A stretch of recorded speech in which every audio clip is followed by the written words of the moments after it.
I've always loved swords ever since I was a kid. Drew swords, collected swords.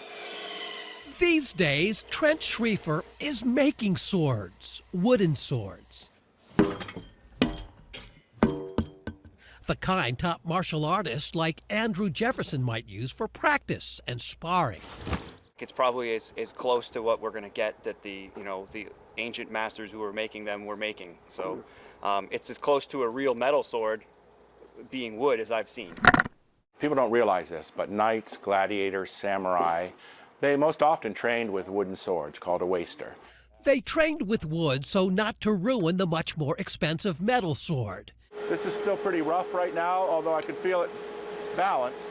So the art and science behind a top-notch waster is getting the all-important feel and balance to match a real sword as closely as possible. Like any sport, when you're using a sword or a tennis racket or a baseball bat or whatever, you need to have a certain sense of muscle memory. So our swords mimic that. Trent spent several years working with swordsmiths before opening his own shop, Hickory Arms. As the name suggests, each of his swords, and he makes some 50 types, are all made from hickory wood. Trent, just one of only about a dozen people around the world recognized as a true waster maker. So I'm really proud that that art and craft is still alive. I'm glad I can contribute to it. I make a few hundred swords a month, and I have all my fingers. The market for Hickory Arms swords is actually pretty extensive and diverse.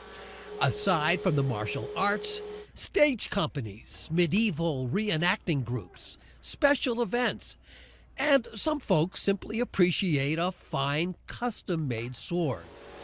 And Trent Schriefer, he loves to make them. So I always think of it as art, beauty, form, and function.